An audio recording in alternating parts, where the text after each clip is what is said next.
It's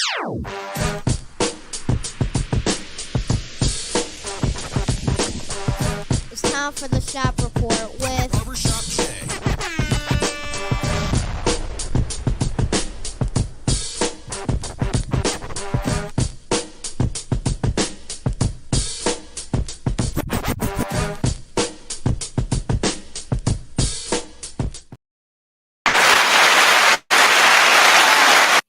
Well, those sports fans, welcome to the Shop Report.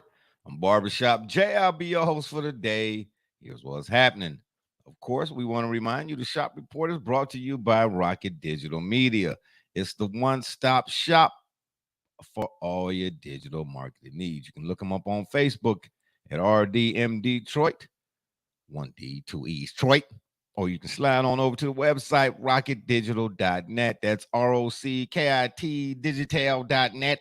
And make sure when you're there, while you're there, you tell them the BSJ sent you. And for my folk out there in TV land, if you want to leave your questions or comments during today's program, by all means, please do so. We will throw it up on the screen. Yeah, y'all know what's coming next. If you're one of them folks that wants to leave a question or comment that's indignant or ignorant in nature, won't be seen on their screen. Matter of fact, here's what you'll get.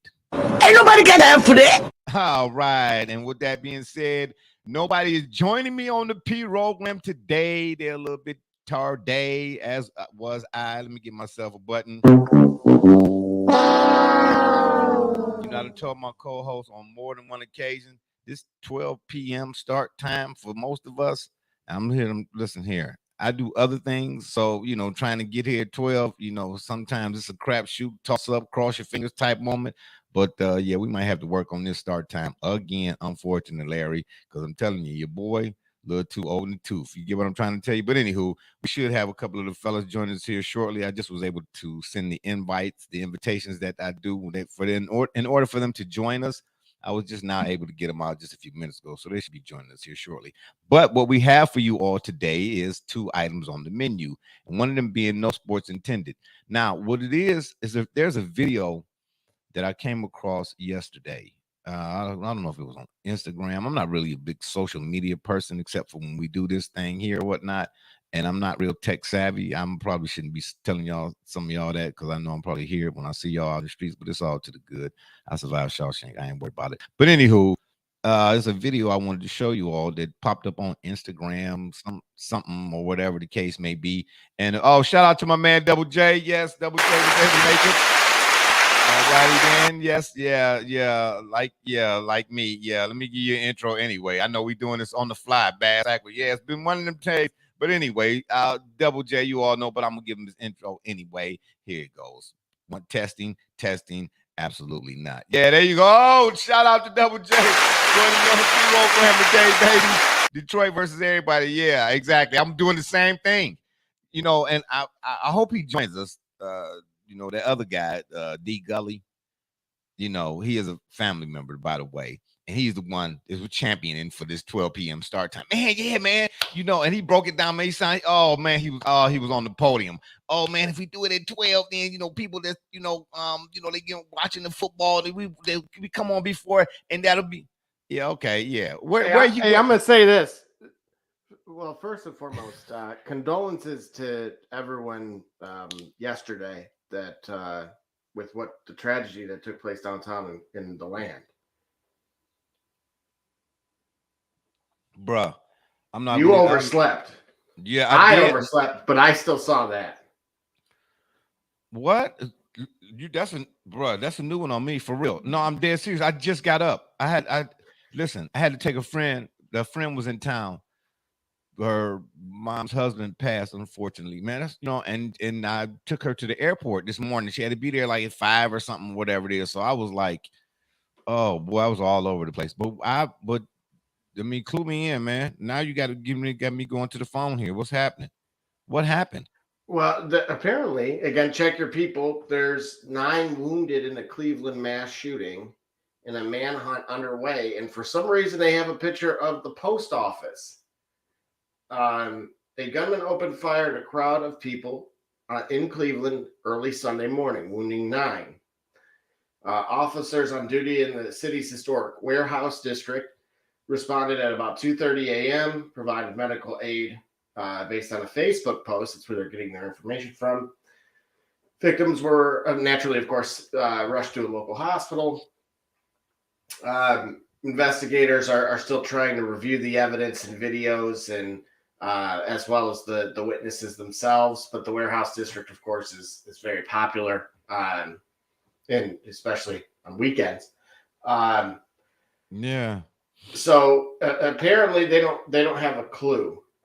But this is just the latest, and since, of course, I believe it was the 4th of July when Baltimore had somebody, kind of shoot at a party or something.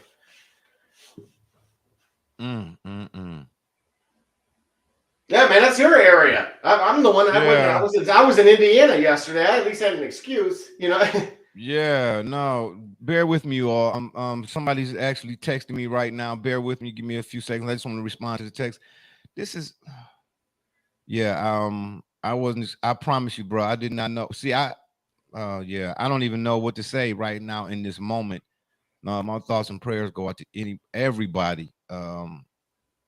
Oh wow. I just, yeah, you all got to bear with me because I was not expecting to hear you say that because I'm out the loop, so to speak. I really didn't. I don't really watch a lot of TV. I don't really watch a lot of news nowadays because it's so, I just don't. I mean, I do. I don't know. I don't even know what to say. I don't really know what to say. And you know me, I'm never at a loss of words, so to speak. But yeah, bear with me. Somebody's texting me now. Let me just respond to their text. Oh boy. But I will say right quick, we have on the menu for you all today is no sports intended. We will be discussing. Were you able to throw that video up in the I got it. Yeah. Okay, you got it. Do I need to pull it up here or no? Yep. Just let me know when you're ready. All right, bear with me here. Hold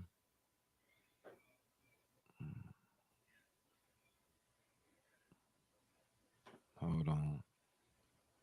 No, you're fine. In the meantime, something I want to point out to everyone who may have otherwise not known. Facebook friend of mine, Michael C. Wright, also on NBA TV, did a picture and he goes, it was captioned, and I'm paraphrasing, something along the lines of just kind of emphasizing that Victor's debut, I mentioned to you guys in the Discord that it was sold out. There he is. Shout out to this guy right here. We'll go to this friend here. Let's give him his intro as well. Yeah, this is what we do here now. Gully, I'm getting feedback, man, on your end. Is it still like a heavy, intense buzzing? No, it's no buzzing. What kind of feedback are you getting? I can hear myself talk, an echo. I muted. You probably can still hear me, but I muted your mic. Hello. Yeah, I can still hear it. Yeah. You type it into the private chat. All right. Because I can still hear it. Bear with us, y'all. But go ahead, Double J. What were you saying? Keep going. No. I just said I have it ready to rock whenever you are. But Michael C. Wright did a post showing, kind of just emphasizing how much hype was really around Wembanyama's intro, our first game. Of course, there's a number of things that unfortunately took place. That I don't know if you guys saw. I told you guys about the incident with Britney Spears, of all people. So there was quite the welcome to the NBA, young man. Yeah. Now, thankfully, Las Vegas police said they were not going to press charges. They see nothing criminal in that, despite, according to Megan, she really got slapped. Like, I haven't seen the video, so I don't know. But what I did love, because I am trying to get everyone onto this, slowly but surely onto the Imani train. And why did excuse me, I'm sorry. Why do you need to try to get everybody onto the Imani train? I don't get it. Well, sooner or later, rather. Sooner or later, they will people all should already be on. They That's should right. already be on this. They should already be on the Imani train. It was not a perfect game one, right? But it certainly was better than, hey, I have 5 points in the fourth quarter, and if I don't hit this 4-point play, I don't end up with 9. Type of game. See, that's my biggest problem. And again, we want to get to our two. We'll get there. But no. He was so boring. He was so boring. I'm gonna do it literally. I took that right out of Trump's playbook, I think. Oh my God! Throwing darts. Throwing darts. Throw the darts. Unbelievable. He was so boring that they went across within the Thomas and Mack Center to the next game that was taking place simultaneously, which just so happened to be Cleveland. Okay. So you got to witness. Oh my gosh! Oh boy! Hey, despite the late start, I am on fire, and I'm even surprised at myself here. I'm even surprised at myself here. Yeah. Here. Let me put you out there. Yeah. Right. Okay. Yeah. Gave me wings, I suppose. No wonder. Probably really give me wings. Yeah. Okay, keep going. Long-term health benefits. Unbelievable. Anyway, so you got to actually see as the game progressed, the arena getting more and more like at capacity. Okay. And so naturally, as the game kind of intensified, what I loved most, okay, and this is at the Thomas and Mack. Yep. Okay. So this is all Las Vegas. So again, because Victor was clear on Twitter and other platforms that 9-5 and at the time 5-5 was getting mixed reactions, but the key word was boring, which sounds very synonymous with San Antonio. I was just with people from over there; they're going to hate me for that. But so to see them go over and be entertained. Now, obviously, Purdue, when we talk college basketball, we say, what is one thing that Purdue really struggled with? And going back to their last game and for the last 4 or 5 years, it's the press and breaking the press. So as this game got tight down the end, who was the calming? And this is the part that you can't. Who was the cooler heads? Who was the cooler heads prevail type in the pressure pack moment? And here's the thing, right? I had Eastern Michigan season tickets. I've never done that before. I did it specifically for Imani. He broke the press. Him and Noah Farrakhan broke the press all the time. It didn't matter who they were playing. That's how it went, to the point where I said, gosh, I would have loved him on Purdue. He single-handedly could have broke the press. And all of a sudden, I seen exactly what I seen in Ipsy in Vegas now. And that the team was panicking with the possession, and he would start usually just above, we'll say midcourt. Yeah. And they would get stuck back there. So he would sprint back, catch it kind of along the bench line between the bench and the scores table. Yeah. And then was able to outlet it on multiple occasions where he became the go-to. He was the catalyst to get the ball over center court. I'm like, this is stuff. If you're seeing that on game 1, what's game 33 look like? What's game 67 look like? What is game 82 and what does a playoff look like? Okay, so then, like that. So I'm gonna go back to this. Me and Brother Rich, we used to always talk about it. He would call and ask me prior to a guy coming out in the draft. I think we mentioned this before.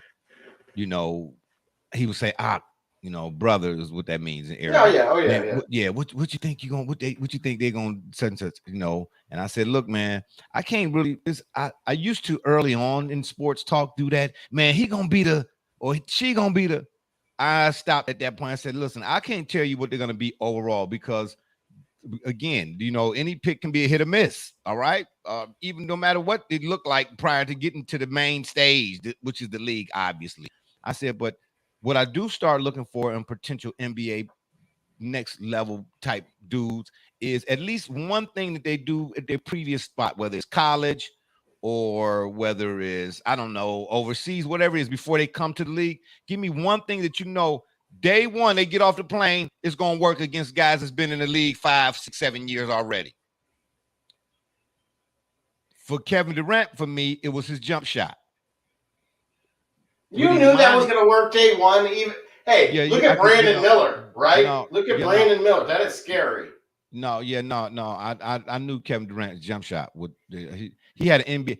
I call them next level translatables or NBA translatables. Okay. Give me that one thing that's going right now when I'm watching this guy. I know when he get over here, you know, I'm trying to tell you. If you said bet, and I'm not a gambler, but bet 5 on 17. I'm putting your money down and my money type of deal. I said, man, for Kevin Durant, it's a jump shot.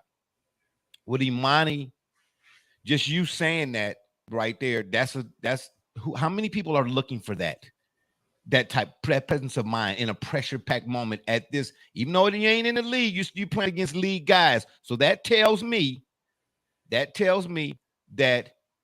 he has something that goes beyond what his averages might be. Everybody is looking, that bothers me.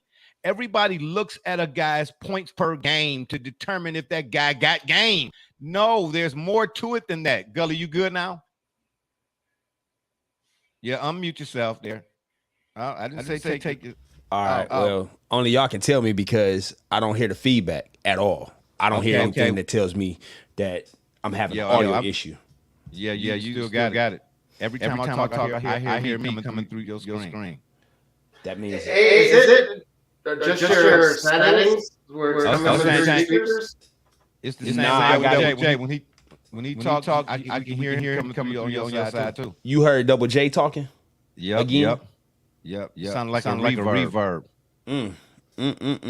That's no good. Reverse. Oh my gosh. I'm muting you again, Gully. Whenever I mute you, me and Double J, we sound good on this end. But if you got the pod track, just check your you sure? Just listen. We here for a minute anyway, man. Just double check. You do your checks and balances. That's all.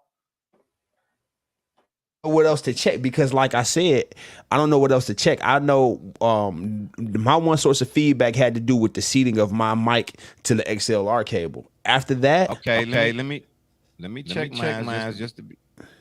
Yeah, because all I got. Everything else on mine is shut down. We don't hear nothing until you come in. Right. So, but that's the challenge. I don't know what source to check because I'm not getting any feedback, or I'm not getting bad response from you guys. See what I'm saying? Like I can't hear an error. Oh. All right, so we gotta. I would say just mute yourself after you talk. When you talk, it doesn't do it. See, when you're muted, you're covered. Hold on. When I'm speaking, y'all don't hear the problem. It's just that whenever I'm listening for you guys, right? Yep. All right, cool. I'm glad you sourced that. So here's what we're gonna do. I'm gonna mute you until. Okay, got you. All right. Yeah, but Double J. So at the end of the day, yeah, man. At the end of the day, you know, so for Imani to be that guy in that type of moment, the Cavs are gonna need that. All right. And you said this was at Thomas and Mack again, right? Yeah, you don't need to mute yourself, Double J. What are you muting yourself for? Oh no, I was telling him it's not doing it. Oh yeah. Oh yeah. But I mean, you know, shout out to the Cavs, man, for grabbing that guy. You know, as far as Wemby and all these other guys that were drafted, man, I'm going to continue to say what I've always said. It's really not the fault of the player. No, it's the people, not yourself and Gully and myself or whatever. I'm just saying in general, the sport, the networks, and all of them people that do this sort of thing. What I don't get is a guy comes out, leading into a draft. You know, they hype a guy up. Oh man, this guy is 6'5". He got handles. He can shoot the ball. He can go on the moon. He can do a layup. He can turn around, baby hook over the right shoulder and the left shoulder. They say, they go through all of the stuff what a guy can and can't do.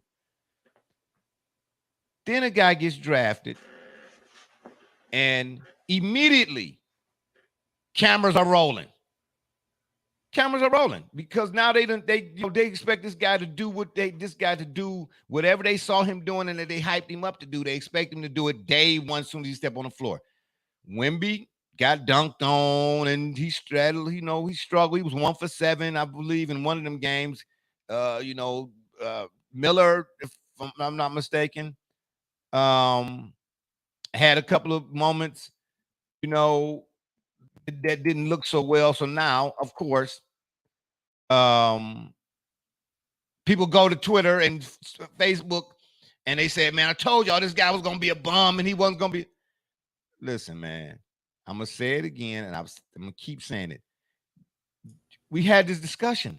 Let a guy, that's why I don't place no expectation. Don't ask me what a guy going to be or what he ain't going to be. Now, if you want to mention some traits or something, I'll talk to you like that. But I'm not jumping out that plane at 50,000 feet with no parachute telling you what a guy going to be. You don't know. Because Wemby, he had his moments where already where, he done got pushed around a little bit.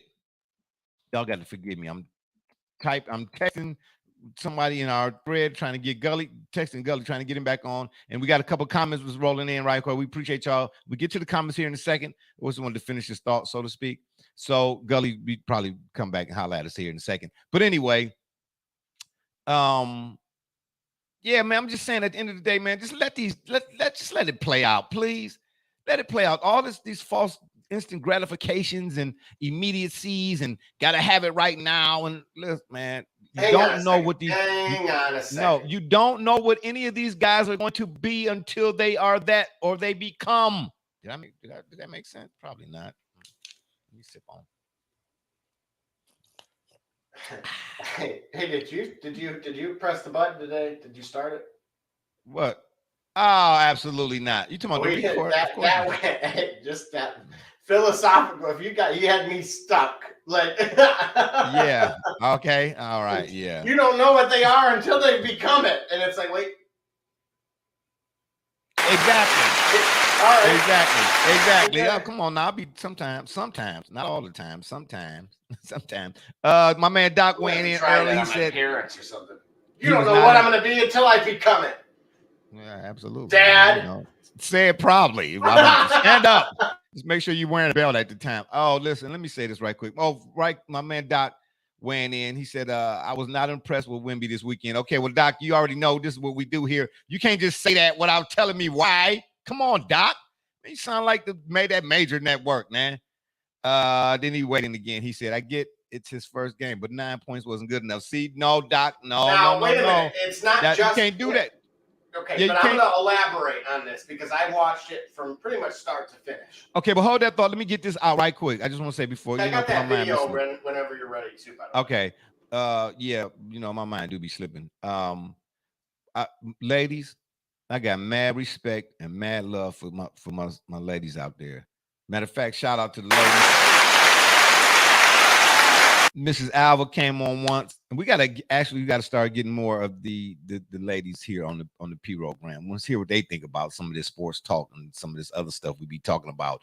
But like again, Miss Alva, she came in and represented the ladies real well. Actually, you almost got a pink slip. You just go get a pink slip. But please, I mean this. I don't mean no disrespect. I know people be saying when you say you don't mean no disrespect, you're gonna be disrespectful. Look, I really honestly don't. But all y'all out here wearing these leggings, Gully. Oh, can you hear us? Yeah, I can hear you. Okay, just good. Time for our host and his leggings. Yeah. No. Absolutely. Yeah, you can't. Yeah, quit bringing us in mid sentence, bro, because you really just made it look like it was a shot at me, man. No, it was not. But I'm just saying, bro. You watch TV shows where they say, we'll get to your comments here in a second. You get to a point and then you just spot shadow. So you talk about leggings, and that's the first thing I hear is, and he's wearing these leggings, and then my face. Here comes Oh the no. Yeah, man, you gotta quit bringing people in. No. What I'm saying, yeah, okay, my bad. Hey, it's I'm not saying, like he could hear you, right, leading up to that. oh, Which that's is right. even Yeah, I better. thought, yeah, I'd already said a few other He things was before airing you out, Gully. Right, exactly. really. I can't wait to hear this back, bro. No, all I'm saying is I gave a shout you out to missed the ladies another good because one, too. you know I got mad respect for them. You know what I'm saying? I mean, come on, that's the reason why they are them and we are we. We need each other type of deal. So this ain't no hate against the ladies, but what I'm saying Right. is an observation that I made the other day, and I just some things just are kind of unsightly. I mean, it shocked me. I dropped I had bought me, I don't know, call it a Happy Meal, some fries and fish sandwich, something from McDonald's. And when I saw it, all of a sudden, I dropped everything. My drink spilled all of that. These ladies out here wearing these leggings, some of them, you know, I got a right to be wearing them. I saw a lady the other day, man. She had on a belt with some and suspenders, man. You talking about where the like oversized? He said Grimace made him spill his Grimace shake. Yeah, right. exactly. Listen, that's what I'm trying to tell you, man. She had on a pair of these leggings, man. I'm trying to tell you, man. Her backside looked like a chair. I said, no, ma'am, you can't. That ain't nothing you should be doing out. That ain't nothing you should be doing on a Friday. You know what I'm saying? Somebody call the police. That's all I'm trying to tell you. Listen, body positivity. Okay, it's body. Man, go host of Mars. You're gonna give me, look at that. It's body positivity. Okay. That's right. Okay, you yeah, never know. That was negativity. That was negativity. Ain't nowhere in the world your back. Ain't nowhere in the world your back should be in the front and your front should be in the back. That's all I'm saying. That's all I'm saying. I wasn't supposed to say that on live. Okay, my bad. We on national television, Harry. Hey, that's all you gotta say. National television. Did anybody ever tell you? I can't say this out loud. Why? Don't say it out loud then. I'm the only one. Hey, you're saying this is you. I know it. Here's what I'm about to do. Yeah. Oh wow, really? Unbelievable, man. Come on, man. Ain't nobody got time for that.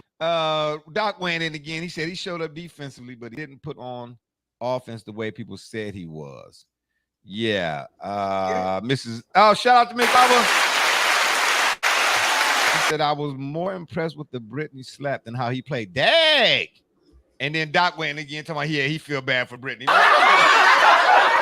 Yeah, right. I doubt it. Disappeared again. Yeah, I know, Gully. Stop with the Disappeario act. First of all, I'm trying to figure out. See, this is it. Did you watch the game? I watched some of it. What I'm saying to you, he did what I expected him to do. Right. I don't have any. I don't. Huh? In the Discord, my one sentence about it was he was as advertised, which is the strengths were the strengths, right? What he does shoot defensively, he blocked Brandon Miller, so number 2 pick. He blocked guys that have been in the league for a little while. He blocked someone from beyond. I think Brandon Miller's block was actually from behind the 3-point line, which is different, right? You don't see a lot of Yeah, you don't see that. Especially in that context where it's not just like trying to force a shot and the guy's arms right there. No, he came in there like it was in the paint. But offensively, I mean, when he came and did his, like, I called it the Real Madrid intro, where the press is there and he's shooting around. I mean, he was a brick house. I wasn't expecting him to light it up. He had to get this first one out of the way, but there, he caught an elbow into the chest or into the throat area. He was, that was an eye opener. He got dunked on. I thought it was the most appropriate game that it wasn't. I wasn't going to crucify the kid, but I could understand why many felt it was boring because they had set him up really to fail, that he was going to be making all these outside shots. Now he shot, I think, 25% from 3, which is 1 of 4. That's how he got those last 4 points. He got fouled on the follow through. That's not exactly bad, right? Like his ball distribution was very impressive, and that's what we've seen from truly great players, right? That if we want to give LeBron kind of that credit there too, that he's always been good at finding his teammates. if this kid's doing that on day one, I get it at Summer League. Okay, he's going to get more aggressive. Yes, at some point the offense will start running through him. He's never practiced with these kids. Okay, Aiden just went. He's heading there again right now. He's going back. Yeah, to South Indiana. But if you're a hooper, if you know, come on, basketball, dude. If we all jump in the gym right now, Doc included, and we've not practiced together, right? No matter which one of us is the guy, we may be able to get our shots up, but are we going to be able to? We're not going to play cohesive the way that we truly need to. It's going to be more fundamental, running. Doing my job, what I'm supposed to do. No, if you listen, I get it. The NBA level is not the college level, but the college level is not the high school level, and the high school level ain't the middle school level, so on and so forth. I get that. Yes, there is a slight adjustment, but the gist of basketball is such that the formula, you find it at the park.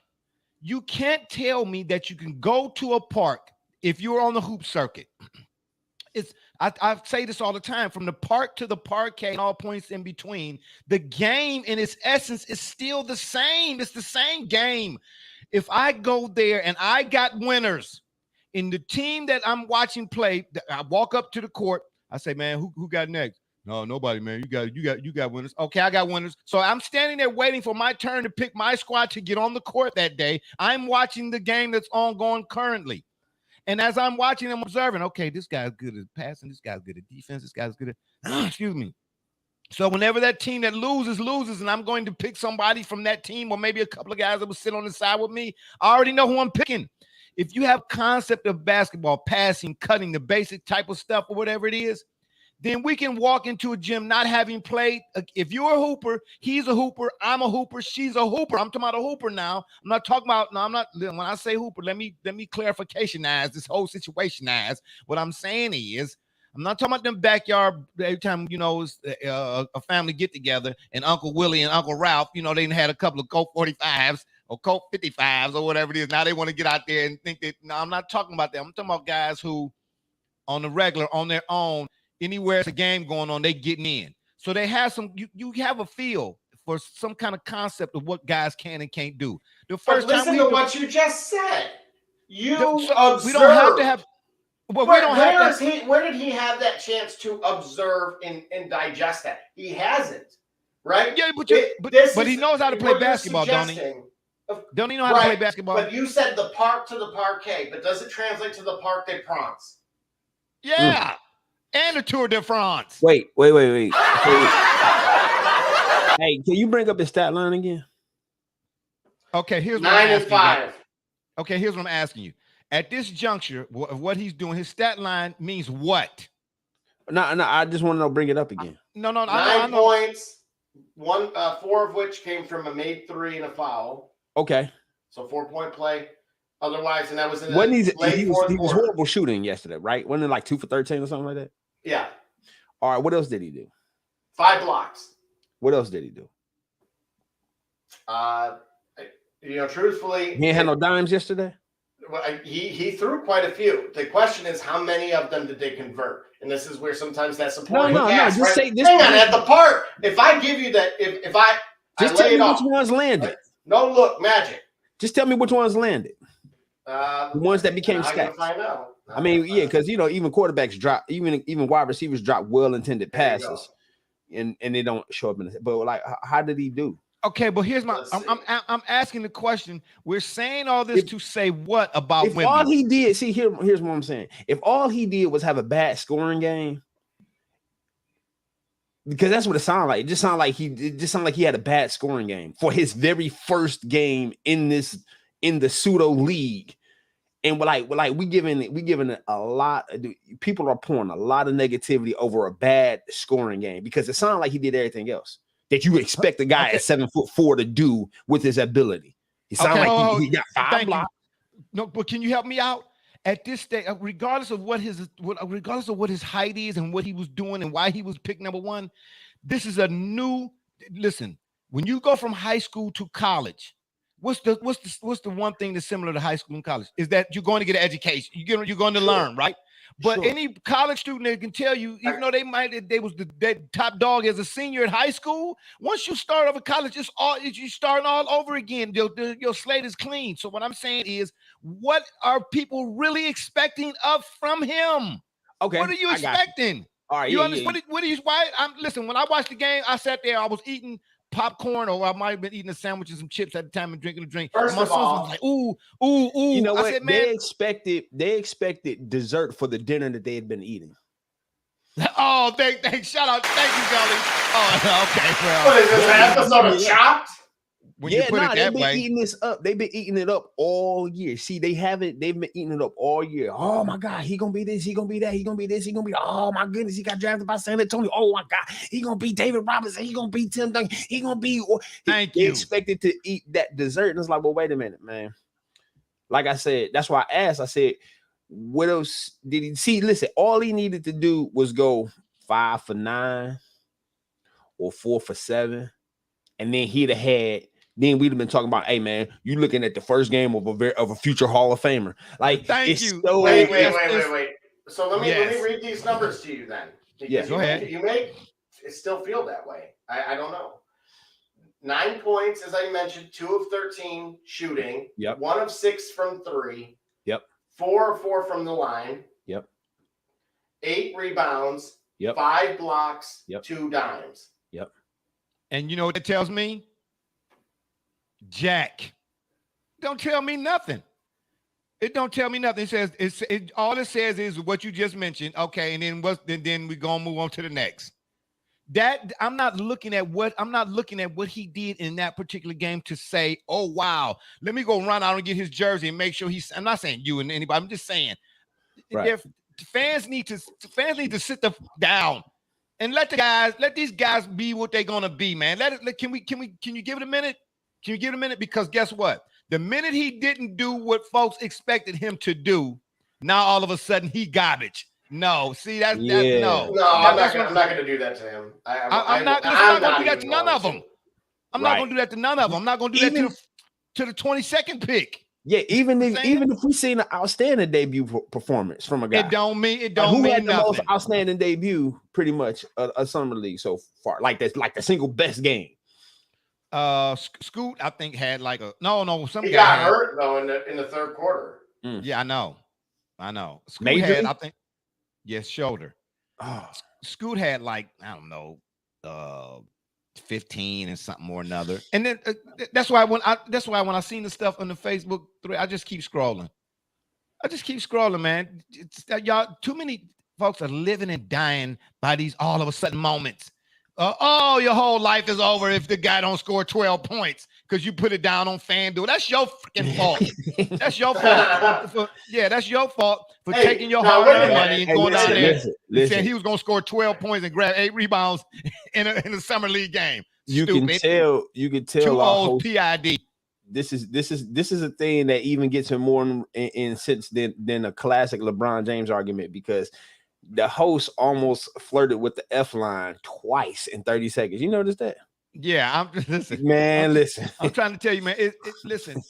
We might need to put that parental advisory at the bottom right corner. Yeah, man. we're gonna have to. Yeah. Explicit lyrics, baby. Excuse my French fries. But let me tell you, I know lies. Look, so LeBron, just for context, right? Because this is what the people were comparing it to. LeBron. Oh, and of course, LeBron was wearing his shirt with the chosen one on the front of it. Right. Did you see that? And why not? Right. Oh man, stop, man. Look, oh, 14, 7, and 6 is what LeBron had in 03, which now looks like it was, in pre cable TV. Wait a minute. Be honest with you. Wait a minute. So LeBron, to that point though, I guess 14, 7, and 6. Right. He had career 27 and 7. So LeBron kind of in his debut had what he foreshadowed pretty much what his career arc would be to a great extent, if not fully. I mean, 14. Well, and this is, and I'm glad you said that, because I was going to leave this up to you guys, because most summer league debuts are not very good. Okay. Yeah. When you look at certainly I brought up some of the other things that were going on kind of in the background, but there were, Zion, I think, had 11 points in his. Now, was that, as you were kind of highlighting at with LeBron's, was that foreshadow on Zion? There were other players that have kind of came and they weren't, these numbers aren't meant to be gaudy, right? It's the second year guys for the most part that are putting up insane numbers. Thompson, the other Thompson, not ours, the brother that got hurt also, unfortunately. His summer league, was off to a great start. Those numbers looked phenomenal. They were better than Wemby's in a shorter amount of time. And then now he's hurt. There's to our host's point, there's just so much that goes on. Hey, who coaches the teams in the summer league? Most of the time, it's the assistant coaches. Yeah. Okay. So I look at it. Jarrett Jack, I think, is with the Pistons right now. I heard him on Jarrett NBA Jack, TV yesterday. Jarrett Jack is the assistant coach. All right, cool. Jarrett Jack was nice at Georgia Tech too, but yes, I saw him.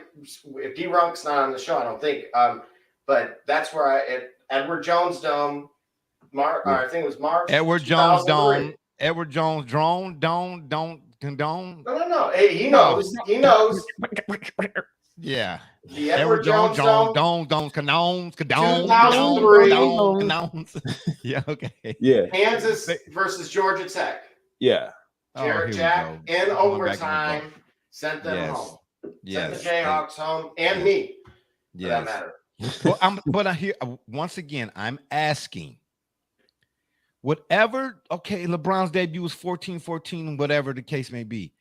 That means it means nothing. What are you looking for? If you're looking for, everybody's looking for how many points a guy scored. What I'm looking for is what you just mentioned about Imani a few minutes earlier. I'll tell you what I'm looking for. I would love to see more second-year players playing in the summer league. Guys, after their rookie campaign, they come back and get the like. I think one of them was quoted this. What she was quoted as such. He said, why not come back and get the reps in after my rookie year? That to me would be.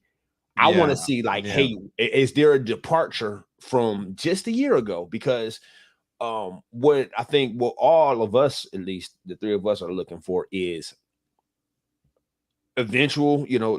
You eventually reaching your expected ceiling, or you're reaching greatness, if you expect it to be great like Wemby. And then after your first year of having a full NBA season, especially if you're if your team is as a playoff team, to come back just a year ago to just see, how good you are compared. Like my son, playing with a travel team in the Columbus area. For him to go back to the City Rec League, you can see a difference, a major difference. Thank you. Thank you. See that? Now I would be more impressed. I'm actually looking more to see if more second-year players want to do that, because a guy who's willing to do that in the summer league, he already got the contract, he already been drafted, already didn't play the season. If he want to come back in the summer league and play like to this level in the summer when he ain't got to. What are they doing? Because I like to see how they're going to look in a couple of years. Well, okay, and let me ask you this. Hold on, let me ask you this. Jalen Duren are two. Let me ask you this. Let me ask you this, Gully. How do you measure what you just said? Where's the metric for what you just said? Where's the metric? There is none. There is none. You have to see it. You just have to see. Yeah. Thank you. But because I'm glad you said what you said and the way you said it. Everybody's looking for a metric, something that they can measure. Right. To determine a guy's greatness or what he gonna be or not be. And I'm saying you all are looking at the wrong thing. Show me what a guy like. Let's use the young kid who plays baseball. Different sport, but the premise is the same.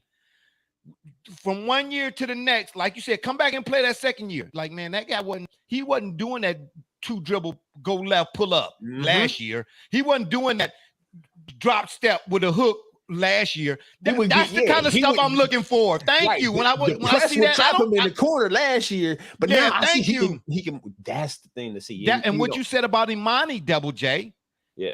Once they saw that Imani was a press breaker by himself, then now they're putting the ball in his hand. When you tell me a guy's doing that, I'm writing that down. But if you tell me a guy did average 20 but didn't average 20, and now that's going to determine, I'll go over there to the water cooler. I don't want to hear that. Hang on. I really Can I state the obvious here? Okay. What's being missed is not only what you guys highlighted, which is, hey, what did you add? Okay, so there was a time where I had heard, hey, what you do not in the summer itself. Everybody in the summer is trying to get better. It's during the year, the things that you're doing, right? So when you talk about a year 2 player, it really highlights that point that you're making, Gully, because you're not going to have that additional shot or that just those added tools to your bag because you were there in June trying it or in July. You were learning that and attempting it October through April. Sure. Then you may be trying to perfect it in July and certainly showcasing it. And then when you go into the following season, you're already off and running while everybody else is kind of feeling it out, right? Because if you don't play, if you're look, I watched the Orlando Pistons game briefly. I see Paolo, I see Cole Anthony, I see all these guys on the bench, and then that's wonderful. Good for them. Cade was the only one I haven't seen, and I don't know if that's my guess is it's injury. He was doing the playoff thing with Adam Silver, so he's at least alive and can walk. But Ivy, Duran, all those guys are there, and to me that tells you. And I already told you in the past with him, he was a workhorse, but he wants to go in to when this counts and already be at whatever his ceiling is for being good. I'm looking at my own kid, right? A year ago, like you said, when you gave that example, hey, he couldn't do this a year ago, or that wasn't happening a year ago. They lost 12-0 a year ago. They got hosed yesterday in the final minute on a missed pull. And when the other team restarted, they kicked it deep and scored. And in the final minute, it was terrible. Terrible. One of the worst things I've ever seen. I can't believe I'm this calm talking about it. Bill Buckman. But okay, you lost still, but you lost, 3-2. Yeah. 12-3. Right. Or 5-2. Yeah. I would say to that point, right? It's about growth. You know what? I wish that I don't know. And then go ahead, finish your thought. Then we're gonna slide over to our no sports intended though. Seriously. Yeah. I don't know what there are, and I'm kind of glad. I don't think the public knows, right? Yeah, the public and the armchair quarterbacks or whatnot. What are the metric stats used to judge offensive linemen? If we looked at all of our sports, especially our like basketball, from the same critique that we give offensive, because there ain't no stats, they don't get them. I mean, aside from the only one stat that I know of is perhaps like sacks allowed or what have you. But like we don't know to a large degree what metrics are. However, we can tell if you'll know if it's a big name lineman that gets a good contract and if he's worth it. You know what I'm saying? You'll know if what's my man name? Before he had the big injury, like a LaCharles Bentley. I know I'm going way back. Yeah, I got you. Yeah. But or Willie Rowe for somebody like that. When those guys get signed, right, and it's a big deal. Right. Remember, because there are no tangible stat, like we don't see in the stat line, we don't see like Aaron Rodgers 23-34, 244 yards. Yeah, right. Lineman, he had 3 pancakes. 6 blocks. Yeah. Right. But what we're watching and what the eyes on the talent are watching is what happens between the lines that don't get quantifiable. That doesn't get qualified. You can't put that in a bucket. Right. You need, if we could watch the rest of the game like that, to see what are they doing, because then it will show up. You know what I'm saying? Especially in games where we're recording stats. But when we watch it from the perspective of, all right, let's see how it goes overall, right? Why was he 2 for 13? Was he kind of being force filled? Did he try to force himself to score too much? I don't know. Well, no, he wasn't. There were a couple shots he forced. Okay. But some of those were threes. The crowd was kind of egging them on towards the end. Yeah, of the fourth quarter. that's the thing to watch. Like, all right, man, are you in your head, or are you entertaining this crowd more than you need to? Because your presence alone is enough entertainment for the crowd. You ain't got to do that. You ain't got to do favors for them. This ain't Exactly. WWE match. Exactly. Don't go out there doing no more or no less than you need to. Just play ball, man. But here's the thing. So you bring up an interesting point, right? Now, Jose Alvarado is a prime example of this because he gets the turnovers and forces the turnovers. Okay. But we see that because of, I would argue, his not athleticism, his ability to kind of work the crowd after the fact. Obviously, if he gets the layup, of course, you see the point and you see the steal. But what happens when he gets someone to pick the ball up that leads to a timeout? Right? There's so many steps right now. You can't use that just simply later in the game. There may be more just better opportunities, that timeout would have been better suited for. So to your point, Gully, of trying to identify those types of things, to me, that's what separates real coaching and real scouts and how you're watching these games. Because I say it about Aiden all the time. I'm like, look, he does some things on the ball that are at an elite level. Just that I could never do it. But yes, he doesn't maybe have a feel for the game with where to be off the ball all the time. And so again, to me, that's coaching. You have to show him those things. But if you put him here, you put him here, you put him here, you put him in the net, he does all of them. Yep. But then there's those, things that are not on the stat sheet. What happens that he knows to put pressure on that back line, which then leads to a kick, which turns the ball over.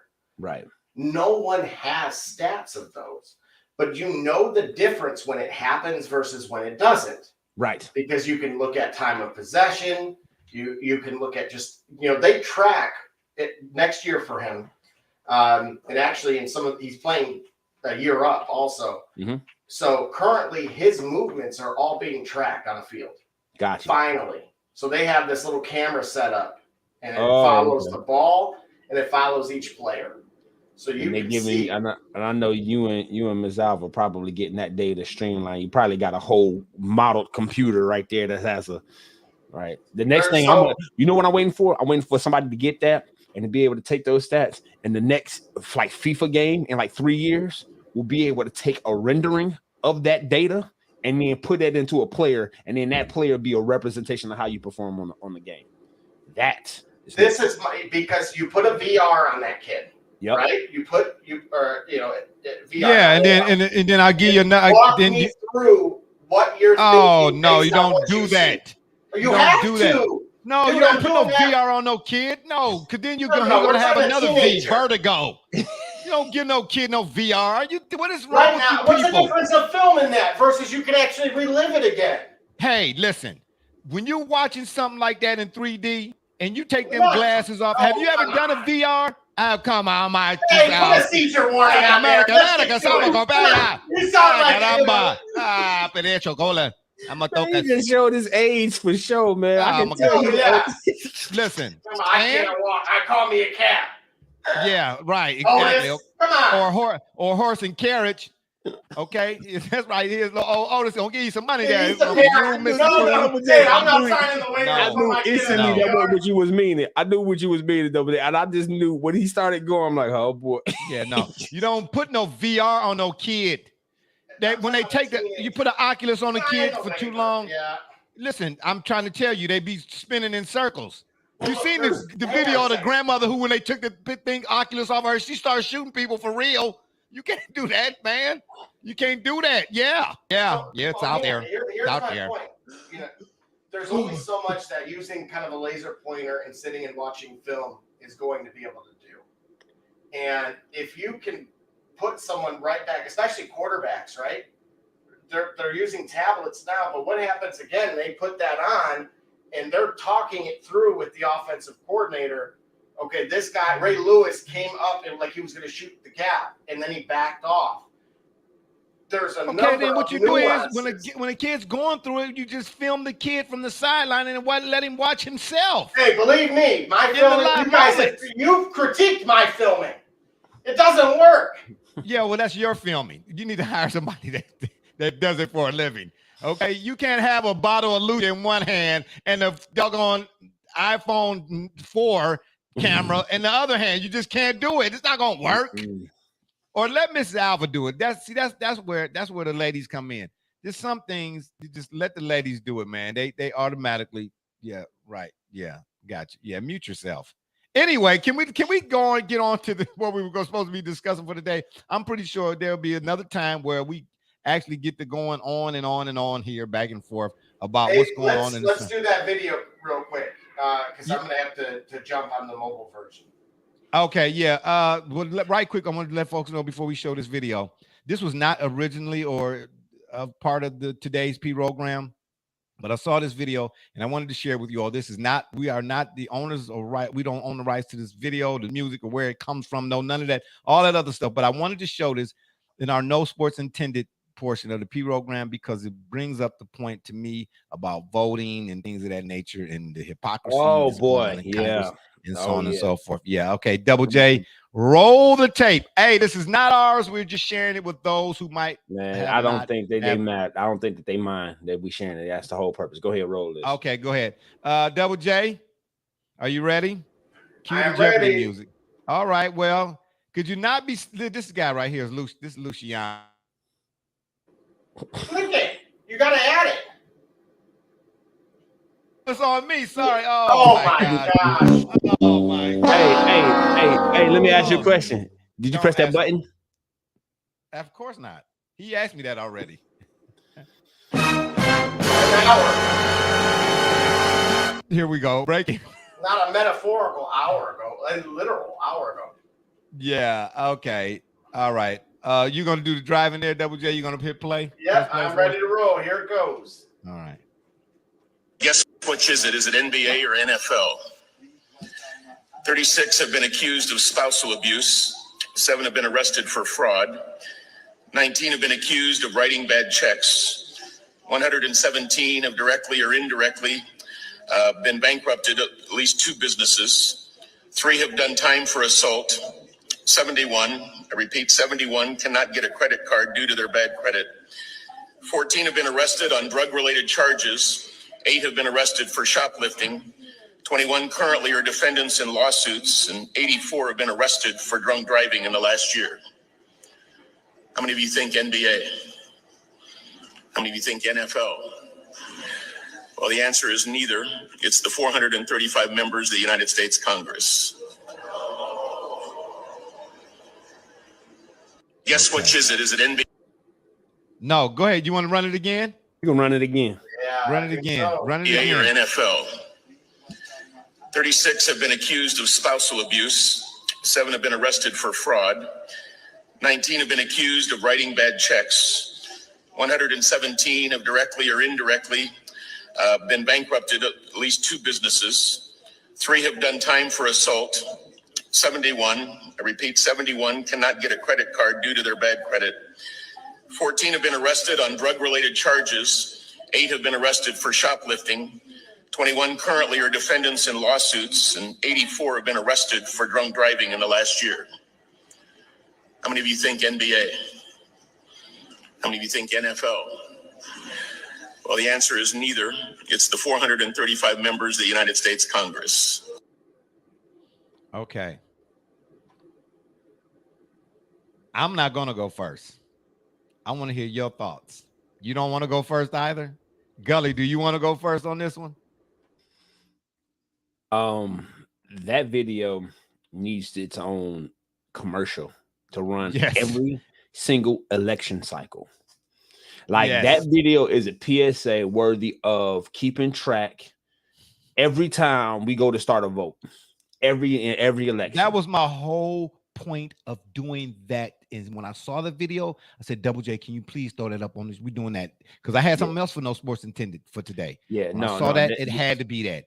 This is a That's reminder. part of why I'm an independent. Why I am an independent. Right. Keep going. Yeah, this is a reminder of where your allegiance should not be to party, but it should be to principle and to and perspective. Should not be the party, because you know what? You don't know who the Democrats or the Republicans are. He didn't say, and he don't need to, and he don't need to. And because the idea of it is, it ain't just one party; it's both of them. So if you want to go ahead and vilify, if you're a Republican, go ahead and talk about libtards if you want to. If you want to, if you're a Democrat, you want to talk about Republicans and racist Republicans, you're welcome to. But I guarantee you, some of your beloved represent that list of officials that we authorize our ability to vote, that are no worse, but clearly no better than you and I. And we need to see that every single time we ask for somebody to vote, particularly every time we see a campaign ad for someone talking about being of ethics and morals and standards or what have you. It needs to be a reminder. And then also it's a further reminder too that, you know what, this is who we vote for, right? This is the real thing. So while we criticizing these players that we still watch and give our money to every Monday, Sunday, or whatever else, like we have some type of moral authority over that. Let us be mindful also, if we're gonna criticize what we see from our NBA players and from our NFL players, but we don't really talk about the MLB or the hockey guys. But if we want to watch them and what they do, we need to also watch these guys, right? That's why he had up there on the podium the NFL or the NBA. Yeah. It was particular that he didn't list the other sports, right? Why we worried about who kneeling? Yeah, exactly. Look at who's standing up for this, and what values are they standing up for? Exactly. I'm gonna tell you this about a politician. I don't know, Double J. Did you take political science in college? You did. Okay, and I'm sure Miss Alva did. And Gully, I'm sure you took political science too at some point or whatever. Yeah. Okay, well, yeah, you're very well versed in politics, anywho. But to me, when I took political science, when I was done with that course, I said it just summed it up for me. A politician is a person that can tell you to go to hockey sticks in such a manner that you actually look forward to the trip. That's why I've been an independent. I'm trying to tell you, if you are for the people, which is there, regardless of which side you're on, where's the balance? Remember, we talked about this before. I don't see a balance in this country. I see bass awkwardness is what I see from those who are supposed to be bagging us. I'm trying to tell you, because at the end of the day, bruh, whether you're on this side or that side, you got a left arm and a right arm. You need both of them to work in conjunction with one another, don't you, to get the task done, right? You got the screwdriver. Okay, you got to hold the thing with one hand, screw. Huh? Right? Put this screw, okay.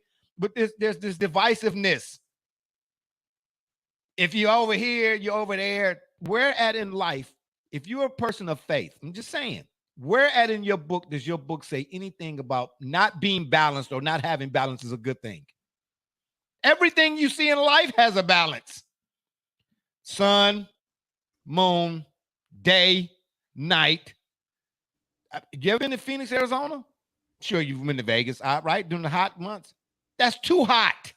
You understand? You go all the way to Antarctica. That's too cold. Let me get somewhere in the middle where the temperature is about 80, 85 degrees. You get what huh? If you don't have that balance, bro, you ain't got nothing. And this party whole deal type of deal, come vote for me. I had a guy show up. When I first got in this house, I wasn't even here 2 months. Well, maybe 2, 3. Because I moved March, April, May, June. So maybe 3. Guy riding down the street, bro. He walked up. He had, canvassers out. And it was some local election or something. I guess mayor or something or another. I don't know. One or the other. Double J, he's going to rejoin us, but he's going to do so from another device. Guy walked up to me. He said, "Hey, man. Hi, I'm mayoral candidate John Pertinsky or whatever." I was in the driveway. He walked up, shook my hand. He said, "Here," and handed me the thing. I need you to vote for me. Whatever, set to the 14th or whatever. I said, "Man, I just moved over here and I don't even know I don't know you. I don't know you. Is this that's what y'all out here doing now for likes?" That's what that felt like. You get what I'm trying to say? You don't know me or don't want to get to know me, but you want me to, hit like on your post. Mm-hmm. That type of deal. You know what I'm trying to say? You vote for me. Man, absolutely not, bro. If that's what it's become now, an arms race, so to speak. Yeah, I feel like parties thank you. should have represented in my utopian view of a party system, parties should represent the same way a team. Uh, you have positions on the team. So is your position is mastering a certain area of the game, if you will, or of the field. Let's say if we're talking about football, mastering a certain area of the field to help your team win, where your other party may master another area of the field for the team to win. For example, so like Rodman saying, I'm just gonna focus on rebounding. Exactly. So like Okay, I'm gonna do that. We got enough scorers already. Exactly, which is why you could put him on any all-time great team, and they actually, in any case, to segue a little bit, you could put Dennis Rodman on any all-time historical matchup, and you actually, by having him not worrying about scoring, you'll actually be less is more. You're right, exactly, right? Exactly. But to that purpose, right?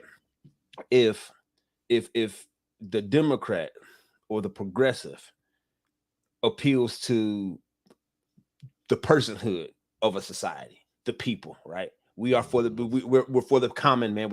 That's what they say all the time, right? That's what they say. Let them focus on that. And if the Republican, if the Republican is focused on the being able to cultivate the business, the structure or the business side of a society, let them focus on that and understand that when they come when they come to, hey, I need you to understand the perspective of the people when you move by way of a structure organizing the business, right? Or I need, if you have that sort of balance, then everything can work. But here's what happens. Republicans feel like they're the moral and intellectual majority, or the conservatives. Mm-hmm. They don't want to listen to anything that's a liberal progressive view. Liberals or progressive, I already told you how they feel. Like if it ain't us, it's evil and it's racist. Exactly. And there's there's nothing for it. Like you gave me the analogy, right? You said a bird with one wing flies in what direction? No. Right. And then even for that matter, right? Even if you have a unicycle, you cannot ride even a single wheel, a unicycle, unless you have balance. Unless there's a pool of some you still sort. got two pedals. You still got two pedals, right? You know what I'm saying? You still, it's somewhere, even though you got one, you still gonna have more. You're gonna need two. And both sides have, and the leaders of both sides have mutually decided to pull the people who defend them or their supporters totally away from the other. So if you're DeSantis, if you're a DeSantis / Trump guy, we'll cannibalize ourselves. But one thing's for certain, we know you're not going to be a Biden guy, right? If you're a Biden guy, I know one thing's for certain, you're gonna ride with me, even though I'm aging out of being able to do this thing at a good level. Regardless, I know you're not gonna vote for anything that's right or center of where I'm at, and they're staying in those pockets, man. Like I got some real, troubling thoughts about that. So do I. I'm gonna roll with you regardless, because we grew up together. No, I'm with you. But I ain't with you when you send up. Yeah. No, my thought is, my concerned thought is about the public discourse of this country is that our country will not, at current discourse, I don't think our country could survive another 9/11. That's the troubling part. Like really, if someone dared to affect us in that way, this country wouldn't survive it the way we sort of got. As troubling as it might be, I know there's still definitely. That's interesting, man. I had to give that some thought, because I'm kind of like leaning. I'm like with you on that, but then no, because of what it means. Because I mean, think about it, man. We rallied around each other, if you will, for a while, right? At least until let's say that our Operation Iraqi Freedom kind of like, at least until picked up steam, then we sort of dissolved back into our silos. Yeah, right. But yeah, for a while, bro, like for a pretty remarkable amount of time in my lifetime, having not been around Vietnam, and even Desert Storm and Desert I forgot what it was before Desert Storm, Desert something. Even the first kind of like Iraqi conflict post Cold War, like I hadn't experienced an attack like that, right? So that was as close I can get to like a Pearl Harbor. You follow me? Yeah, I was thinking that as you were going down this path, I was thinking Pearl Harbor. Right. So even for you, right? Other than 9/11, you're right. Pearl Harbor was the only major or significant casualties, or should I say something like that, an attack of that class, in our home and like close to us, right, where we were threatened, where we at a point where we're made vulnerable, to put it that way, even for a moment. If it happens again, we're gonna blame each other for it. Why you whoa.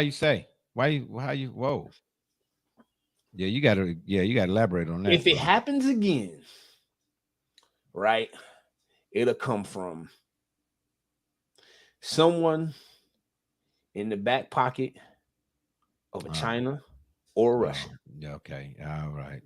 And so, okay, if it did happen, depending on who it is, they're gonna blame me. Well, you made the borders weak. Well, you didn't.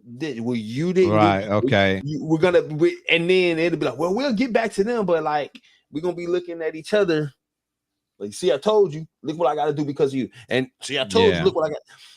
That's my concern. Like, we are totally divided. Like, man, we got to fit. And that rift is getting wide. The divisiveness, that rift is getting wider and wider and wider and wider. That's what I'm saying. It's getting wider. Like, I would not. They need to rename this country just the States of America. Yeah. I mean, just why not? Yeah, just the States like, of America. Just you the know states. what I mean? The states on this land. Yeah, because like it's terribly divided, and I don't know what it would take what I don't see is I don't see even like a charter, if you will, metaphorically speaking, of what it would take from one side to start listening to the other. Like, what would it take for Democrats to consider a Republican position or fact? What would it take for Republicans to consider a Democrat? Like, I don't see it at all. Yeah, I was getting ready to say that. I don't see it. It's not even on the table, not even an iota. It's not even. Yeah. You want to play something that's artist rendering, right? You want to play something that's almost as shocking as that video you played, in Manner of Politics. You should see excerpts of the Republican primary between George Bush and Ronald Reagan. Oh, I'm about to say you're going back to the 80s. You should hear the way in which they thought about dealing with the immigration problem of that day. You would never believe it came from a Republican. Matter of fact, you wouldn't believe what Ronald Reagan said, let alone George Bush. You wouldn't believe what they said. All right. Okay. Well, I'm going to tell you this. After, you need to send me some type of link or something where I can. I'm going to send that to you. You would not believe that those were Republicans. I definitely want to see it. Yeah. Well, I mean, but once upon a time now, do you remember? See, now we going down another road. Okay. Once upon a time in this country, Republicans didn't represent what they represent now.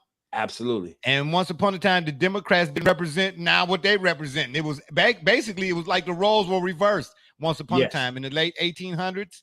Yeah. Even until what is it? After Woodrow Wilson, right? That was what, 40s? Nah, I think earlier than that, like the 20s, like post World War. Like Woodrow Wilson, I believe, kind of. What was Coolidge's time? Was Coolidge? Coolidge was 30s? Before. Yeah, I thought Coolidge was before Woodrow Wilson. Okay, but the the Woodrow Wilson, if I understand, was the last Democratic president that was overtly not too enthusiastic about the situation of African Americans. Like he didn't like black people at all. Now he was a Democrat. He was Democrat through and through. I think the discourse happened, or the amalgamation or the transferring of identities happened through the 40s, through Barry Goldwater. I don't know if you know who Barry Goldwater is. Yeah. All right. So significant about Barry Goldwater is Barry Goldwater. I think he was he eventually became a Republican candidate for presidency. Barry Goldwater actually was influential in the chapter of the NAACP in Arizona. However, Barry Goldwater infamously stated that the civil rights issues that were being, put to vote or what have you, he didn't believe that was an issue that needed to be handled by the presidency. He felt like it was a states' rights issue. He felt as if each Why state is it not? Yeah, go ahead. Versus having the president having the office of the presidency unilaterally decide how to handle that. So if we think about it like this, make it plain. All right. So like you look at like how abortion, right? The different states tried to handle, different states made their own rules about abortion versus it being when the Supreme Court ruling reversed abortion and made it illegal if you hit. All right. Barry Goldwater felt like civil rights should have been handled on the state level. He didn't feel like each state should have the right to decide how to handle it. So now remember, that was a Republican that said that. All right. Republicans in the South, or Democrats in the South, who were tried and true Democrats, but did not like, obviously a Democrat. You told George Wallace, right? Yeah, of course. The governors of the southern states that were Democrats and racist, they really liked the idea of not having the presidency decide what they wanted to do in their state, how to handle certain things. Right. So imagine them thinking like, oh, well, wait a minute. Hold on. That don't sound like a bad idea, Mr. Goldwater. And so it had already been kind of churning before then, particularly when Barry Goldwater, I think he was running for presidency against John Kennedy.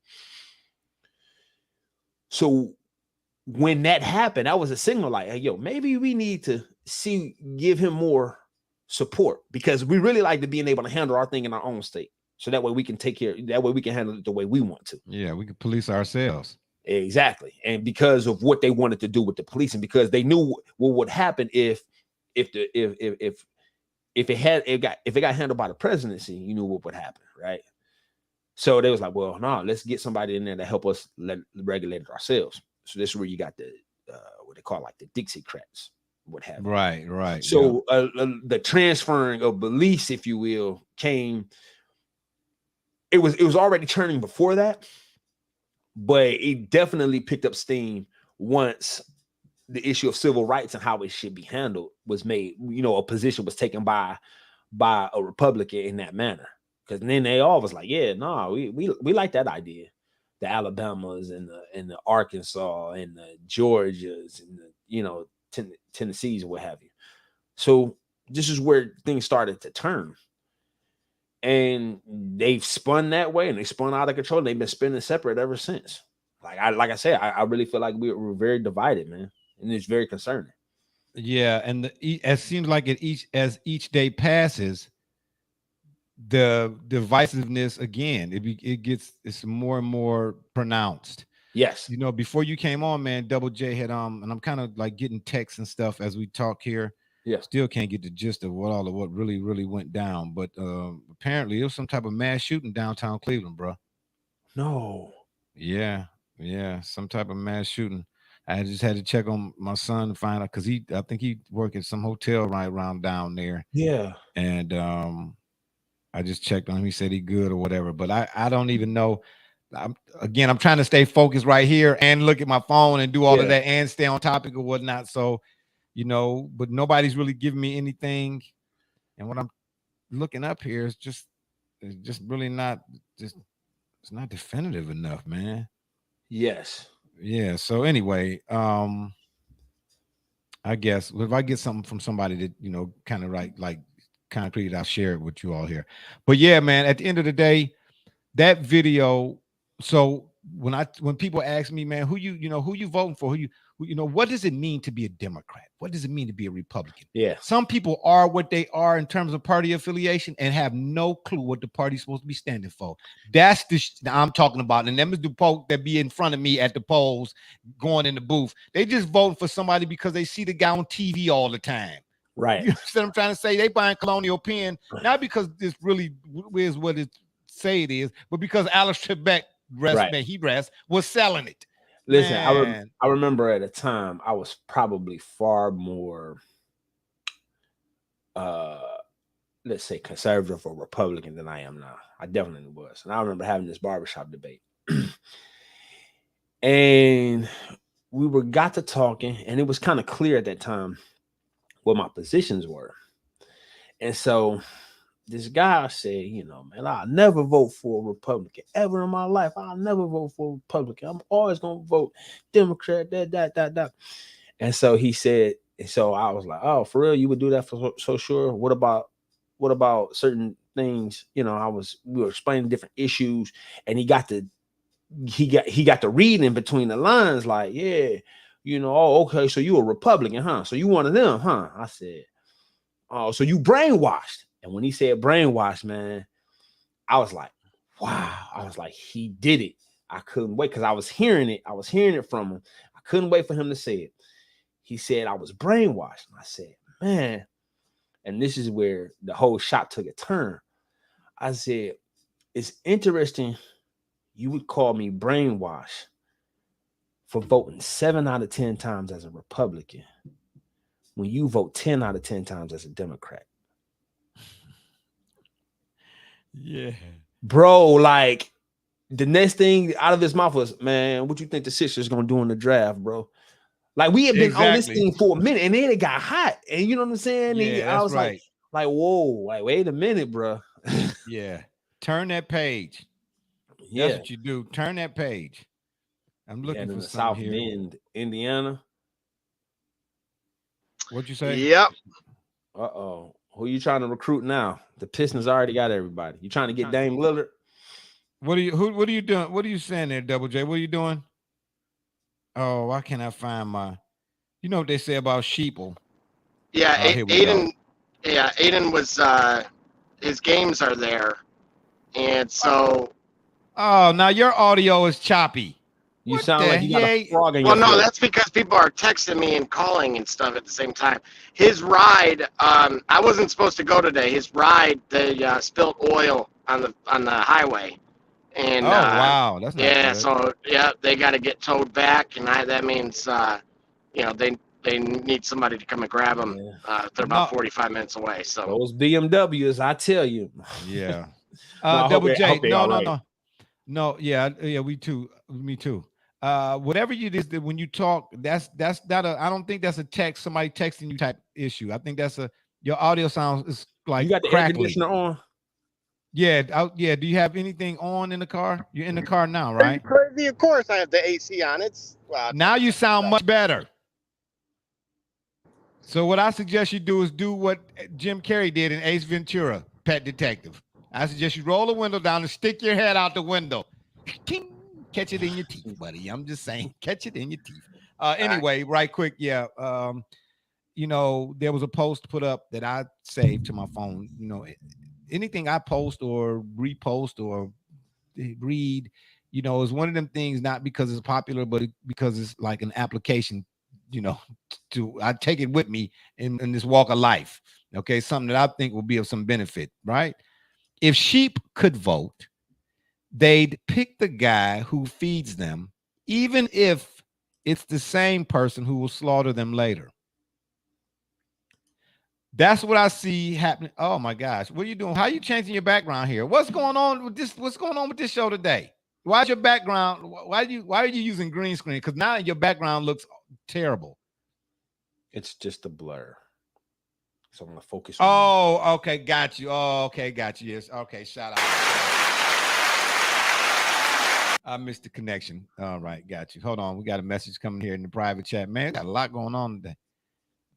BRB again. What in the world? Hold on, people. Oh my gosh. What? I heard this Double J guy. I'm trying to tell you. BRB. Right, oh, be right. Duh. Oh, wow. Don't duh. Don't duh. You just put that. You just showed yourself. Don't duh. Oh, hell no. Unbelievable. I just show my age. I was trying to get to you, man. I couldn't get to him. Like, don't do it. Don't do it. Why you texted in the private chat? You text everything else? Because, man, you just, man, boy, when you see you observe, man, you like, I bet you played I Spy. You was just, you was just awesome, bro. Like, you was like, as soon as you see something, man, you just, I Spy with my little eye. First of all, I did play I Spy growing up as a kid. But yeah, I can tell. Okay, but you got real. Well, I don't know what that's supposed to mean. Sound like me, like it's something sideways coming up out of as that. Soon as you see it, you pick up. I'm like, man, just wait, don't say nothing. And then before you know it, you show that, man, you show that Buckeye card. They go like B. What B? Well, what you? First of all, my AARP moments belong to me. They're mine. Okay, I don't. All right. So let me have my moments. Two, yeah, I did. I played I Spy and the whole I. But my mind was sharper back then. It's sharp now. I just want you to no, because you see it and then you react to it. I'm like, nah, man. Like, there's a time delay. When you get 50, man, do you understand everything? You be like, oh, I'm going to the I gotta go to the bathroom. And then you get up. You know what I'm saying? Your mind is moving faster than your body can. That's what I gotta look forward to, man. That's why they make Depends. I'm just saying. Accidents do happen. I'm just saying. Yeah, we're gonna keep things rolling right along. Hopefully, we get Double J back before we get out of here. But I do got some other things I need to tend to right quick. We got a lot going on in the background today, and I got to find out what's going on with this downtown thing. Yeah. Please do. But we're gonna keep things rolling right along. We're gonna get to our portion of the program, and this is of what is upcoming here. Oh, the Gridiron, baby. All right. All we have for you all is head coaches in the NFL that are on the hot seat. Okay. I mean, NFL season is like what, 10 minutes away. So I know people are gearing up, everybody. Oh, by the way, Deshaun Watson, from what I'm hearing, Deshaun Watson is really he's going to be very, very interesting to watch. Barring injury, this guy is poised to. They say he's on it. They every meeting, every film session, everything, man. They say this dude is on it, and he owned it. And it was just a rust. Yeah. Okay. Yeah, rust that he had on him. Yeah. But other than that, though, he definitely is, as many have said so far, they say he back. Just saying. Matter of fact, I'm gonna give you a reason why. Who was it? I'm not real big on the whole QBR and efficiency and all that type of stuff, like some guy, because the networks have made shows off of just that type of sort of thing, right? Right. But if you're into that sort of thing, and if it means that kind of much to you or whatever, I think it was the year before his last year with the Texans, I believe. Yeah. Whatever year that was, the year before he set out the whole season. Yeah, or something like that. Yeah, Aaron Rodgers was like number one in QBR or efficiency or some type of something for quarterbacks in the NFL. You would think that it was the next guy behind Aaron Rodgers would be maybe Patrick Mahomes or Burrow, or I don't know, somebody, Brady, somebody. It was Deshaun Watson, bro. I'm gonna go find it. Right. Yeah, it was Deshaun Watson. So while you looking that up, let me throw out here the coaches who they, according to my man Cody Benjamin over at CBS Sports. Now, this ain't me, Cody Benjamin, according to over at CBS Sports, once again, says he's put his list of coaches that are on the hot seat. Okay. Head coaches in the NFL that are on the hot seat this upcoming season. And they are Brandon Staley, the Chargers, Kevin Stefanski, Okay. Cleveland Browns, Ron Rivera, Riverboat Ran for the Washington Commanders, Josh McDaniels, Oakland Raiders, Vegas Raiders, Los Angeles Raiders, just the Raiders, Mike McCarthy, Brother Rich and Double J's Cowboys, shout out, Todd Bowles, Tampa Bay Buccaneers, Dennis Allen, New Orleans Saints, and Arthur Smith, Atlanta Falcons. Who on this list, and I'll read it again if you need me to, has a job beyond this season? I gotta get these names together. Let me go over it. Let me say it again. Hold on, let me bring you back. Let me bring you back into focus. Here we go. All right, hold on. Let me get my notepad out. Sorry, I don't have a. All right, go ahead. Give me that list. Okay. Brandon Staley for the Chargers, Kevin Stefanski, Browns, Ron Rivera, Washington Commanders, Josh McDaniels, Raiders, Mike McCarthy, Cowboys, Todd Bowles, Buccaneers, Dennis Allen for the Saints, and Arthur Smith for the Falcons. Todd Bowles, first of all, yeah. You think he'll be the first one to go? Yep. And I don't even need to go into why. Man, Josh McDaniels is gone. From the Raiders? Yeah, I don't see why would they, man, Josh McDaniels ain't no good head coach, man. No, I'm just looking at where they think I'm looking at where they think the franchise is. And okay. Where they think the franchise is. I think the franchise, they feel like it's further along with Josh McDaniel. And I think he was going to have a bigger leash. Or let me put it this way. It's like looking at where the franchise is and how soon could someone come in and take it over. Remember, they've already gotten rid of Carr, right? Carr is gone. Yep. Okay. Did he find another job, by the way? If he did, I don't know. Okay. So it sounds like that was a bet that they wanted to make anyway, because I don't think it sounds like they were on board with that decision. I think with Todd Bowles, it reminds me of like another Tony Dungy type situation. Okay, where the team is good enough that they feel like someone can insert a new philosophy. They can install a coach, and he'd be able. They don't have to rebuild. Pretty much, they don't have to rebuild to be an elite team, to be a contender. I think Todd Bowles is in trouble in that regard. Okay, let me throw out the records. Let me throw out how many years so far and the records and the statistics or whatever associated with, and then let me see if that changes your mind a bit. All right, go ahead. For Brandon Staley, year 3, record 19-15, playoffs 0-1. Stefanski, year 4, record 26-24, playoffs 1-1. Rivera, year 4, record 22-27 and 1, playoffs 0-1. McDaniels, this is year 2, record 6-11, playoffs not applicable. Mike McCarthy, year 4, record 30-20, playoffs 1-2. Todd Bowles, year 2, record 8-9, playoffs 0-1. Dennis Allen in year 2, record of 7-10, playoffs NA. Arthur Smith in year 3, record 14-20, playoffs NA. Arthur Smith, where from again? He's coaching the Falcons. Oh yeah, he gone. That's what I'm trying to tell you. Arthur Smith is gone, baby. Yeah, he might be gone. Yeah. I mean, 34 games. Yeah, I think you probably was itching to. I hate to jump the gun on that one, but that's the one that kind of caught. That one, sort of This hit.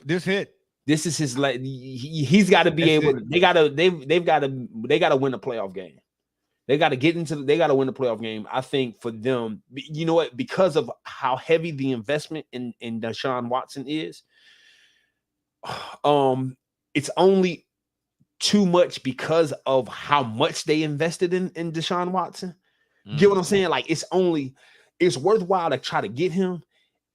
I wish that there was a way. But I'm certain that there was probably a way they wish they could have got it. They could have got it done for significantly less than they did. Even if they would, even if they overspend everybody, that's still a heavy investment. For that reason, because he's not unhealthy, you got to be able to. You got to be able. The Super Bowl got to go through Cleveland like this year or next year, with no exceptions. It's too much of an investment. I mean, is he getting paid more than Patrick Mahomes at this point? I think so, right? It might be. And then, but Patrick Mahomes in his right has already qualified. He's been in how many Super Bowls? 3 now? Yeah. So the feasibility of you being young and elite and a winner is already proven. I mean, in the year that Mahomes didn't go to a Super Bowl, Joe Burrow was there. You see what I'm saying? Yeah. And that was only in year 2. So if the Browns don't show themselves to be a contender for a Super Bowl, not just a playoff team, like if the Browns don't show themselves to be the team or a team to beat, then Stefanski's going to be gone, unfortunately. And now the problem I have with it is who you're going to get behind him. That's just to be honest with you. Like if Stefanski isn't the right guy, like nobody. Who like would who you? Is? Yeah. If he ain't, who is? And I know we all have our misgivings about some of the decisions that Stefanski makes as coach. But given who's available, who would you trust? Who would you trust right now that you think, hey man, I could put him in right now? Because Sean Payton's he coaching the Broncos now. Yes, you know what I'm saying? I want Sean Payton, man. Or would you allow Jerry Jones to fire Mike McCarthy and bring McCarthy here? Oh, absolutely not. Oh no, don't do that. McCarthy no, coach. Oh, no, right. But that's the key. That's the challenge. Like, no. Do you have somebody? I mean, and those guys got to know. You know what I'm saying? Do they have somebody in the mind that it's not going to take time? Like, I don't think Belichick is leaving New England anytime soon. And he darn sure, if he ever left New England, I don't think he'd ever come back to coach the Browns, considering what happened to him. I don't listen. You know what I'm saying?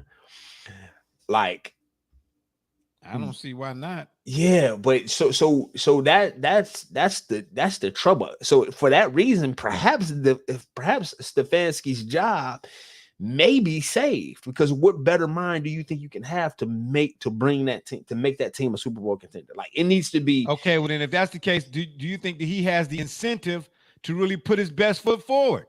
If he does. If everybody telling you the man, I'm not saying it literally, but I'm just hypothetically, everybody telling you the man, and you ain't got nobody, you come in and you do your 1-2, you ain't got nobody pressing you or pushing you, or you got to look over your shoulder about nobody taking your spot. Because if he's taking that, let's say he's taking that attitude. Well, if if they do, why they ain't, let me go. What? Who they gonna replace me with? Let's say that's then floated around in his head a time or two. Okay. So I ain't got to work hard if I know you ain't nobody out there that can take my place, really. Gotcha. I'm not saying he is, but I'm just turning the coin over. Yeah. You know what I mean? I'm gonna call this play just because I feel like it. They ain't got nobody to replace me. Yeah. Folks be looking like, like that. Why he call that play? Yeah. Why he Pete Carroll? Why you ain't handing the ball off? You know what I'm saying? Why you throwing the ball on the goal line? Oh well, we see. No, that's a different situation right there. That call, we obviously know what that call was about. and I don't think, I don't think that's at play here. I'm just saying is Pete Yeah. No, I get what you're saying though. Yeah, he you took feel it like upon you can make himself to have a brain cramp moment. Yeah. So to that point, we finally got Double J back. Yeah, shout out for that. Yep. Oh, wait a minute. Hold on, where you go? Are you there? man. You there? Man. Yeah, I'm here. Oh man, your audio sounds choppy. Oh my gosh, it sounds like you opening. It sounds like you opening a bag of free chested Fritos or something, or Cheetos. Did you say free chested Fritos? What's on your mind, barbershop? I don't know. Hey man. I said free chested Fritos, didn't I? Oh, this is unbelievable. Hey man, yo, you go cue it, man. We got to roll, bro. Yeah, I know. Yeah, I don't know. I really don't know. I'm tired, man. I said free chested Credos or Fritos or whatever I said, right? I ain't never heard of where did they sell them at, bro? Like, I don't even want to know what store you got to get them at, bro. What'd you say, Double J? No, I'm just waiting for you to explain that. Yeah, you're great. I don't think so. We need that. We need that parental advisory on that one, bro. Yeah, it's no. And thanks a lot for you for pointing it out. Like, hey, look, that guy, boy, he booing on himself. You know, that guy right there. Yeah, right. I'm trying to sneak out. You know what I'm saying? Because I didn't have an accident happening. You like, hey, that guy, hey. Yeah, you want to come over and be like, hey, man, I ain't seen you in a minute. Like, yeah, right here. Yeah. Oh, God. Yeah, this guy right here, man. Who's to tell you? Any case. Yeah, man. But anywho. What coach on the hot toilet seat, man? What? What coach is on? I'm asking Double J the question. Oh, yeah, what Double coach J is on the hot toilet seat, man? Yeah. What coach is on the hot? What coach is on the hot seat, Double J? What happened in these 10 minutes? That's why you weren't here to that's right, you weren't here. Let me read the list of coaches that's on the hot seat here, okay? Let me read the list here. It's on the hot seat. Bear with me. Oh, this guy right here, man. Unbelievable. Yeah.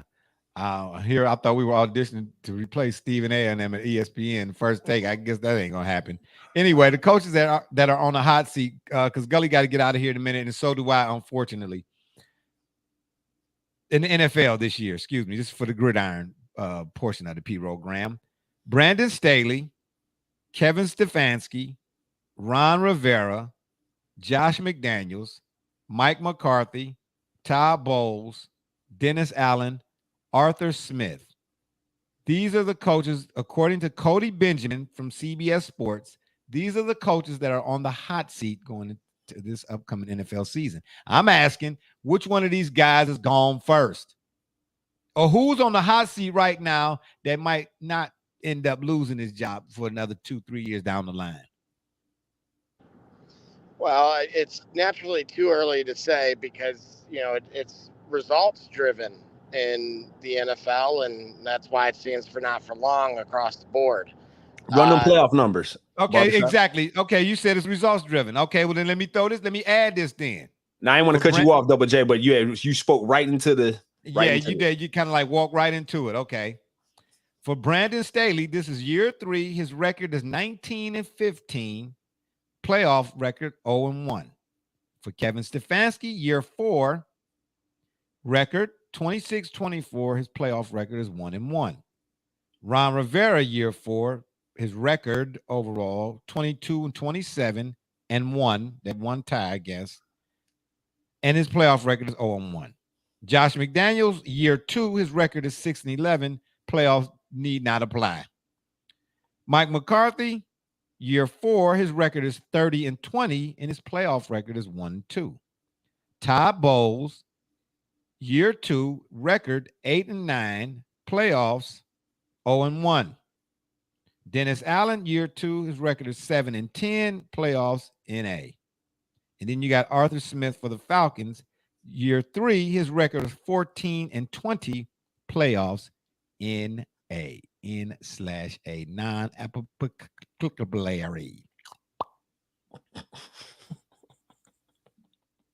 Cue the Jeopardy music. Double J, are you there? Are you with us? I sure am. Okay. First of all, give us an update. Are you did you go help your friend that broke down on the highway? Well, they're 40 minutes away, so that's where I'm headed. That's where you're headed. And how many minutes away are you now currently? 30. 45? Oh. Pretty much. Yeah, I had to make a stop at the Quick Trip first, huh? But your friend's out there leaking oil. Well, all right. Say that fast 2 times. Better yet, don't say that again. Where you go ahead? Go ahead. Give us your response, please. Thank you very much. Well, I think it starts with Stefanski, of course. They can't afford to get off to a slow start. That's one that you could see a move happening. Obviously, there's a lot of positivity, or I would say still some at least a little bit of optimism, the very least, on what they can do with this group. So I would say I would start there. For some reason, Ron Rivera, I think with who they drafted and all that, type of stuff, he kind of always finds himself in these very kind of similar circumstances where I can make that case. Arthur Smith, I think, would be, I don't know if Arthur Blanco pulled the trigger that fast, to make a change, because they just really were starting from the bottom, literally, turning the page on, guys like Matt Ryan and at one point in time, Julio Jones as well. So pretty much all of the core that they had. And then I would probably say the person with the hot seat, which is always tends to be at least a little warm for those that, have those warmers, because since Gully wanted to call it a toilet seat, the warmer with the bidet, it would be, of course, Jerry's World and Mike McCarthy. Please, Jerry Jones. Jerry Jones don't want no coach in there that he got his own mind. So Mike McCarthy will be in Dallas for a while, unless the Cowboys miss the playoffs for like the next 3 years or something. But Jerry's the go-to guy in Dallas. Did you like Mike McCarthy as a coach in Dallas over Jason Garrett? You asking me or Double J? Yeah, I'm asking both of you, actually. I don't like neither one of them. I think when Mike McCarthy was in Green Bay, I think Mike McCarthy's teams won in Green Bay because of they just had that kind of talent around them. Because to me, Mike McCarthy makes, in moments where he has to, like for instance, and I noticed this again, a different sport, but in this year's finals, I think in the one game that they won, the Miami Heat, we saw, because if I'm not mistaken, the Nuggets won game 1, right? And then Miami tied it up 1-1, right? Yeah. Okay. Well, anyway, I saw Spoelstra make an adjustment that you couldn't deny. They took Denver out of their pick and roll, and played and zoned them. Right. See, so in other words, that was noticeable. Like, oh, okay, I see the adjustment he made. That was one hell of adjustment. Right. I'm Mike McCarthy, man. I see him on there in moments where where whatever decision he make is gonna be like determining factor of weigh a ton in the outcome. He don't know. I'm like, huh? Why would you do? Like he be making some type of bonehead moves like Staley for the Chargers. You get what I'm trying to say? You're gonna play. We're gonna go for it on 4th down every time, all the time. You ain't even got to play the analytics to know. You go play on 4th down based on down distance situation, and you get a feel for it. I don't think Mike McCarthy has a really good, and I'm definitely not no NFL coach or NFL caliber, nothing. I'm just saying this from where I'm sitting. By NFL coaching standards, I don't think Mike McCarthy, man. I just don't. His decision making in a whole lot of moments, man. He just ain't that guy to me. He just seemed to be the name maybe at the time. I don't know. He just wasn't that dude in Green Bay to me either. So can I throw out? First, I'm going to echo your sentiment on Mike McCarthy. I thought he was a victim of circumstance with his success, which I know isn't really fair, but it is what it is. A name that should be thrown out there that I think will be and potentially could to the above all of these listed is Matt LaFleur. Mm. And the reason why is he has been a catalyst for Sharon Rodgers' departure, for pretty much since he had gotten there. And now he's finally gotten his wish, right? Yeah. Years later, you've had Jordan Love essentially kind of, allowed him to, groomed him. We got a decent sample size to see at least, that he belongs in the NFL. And if they fail miserably in a relatively weaker NFC North, right? We're not sure if Chicago's going to take that leap. The Lions are, dare I say, have expectations, that Super Bowl, are baby. positive. Lions Super Bowl this year. Right. So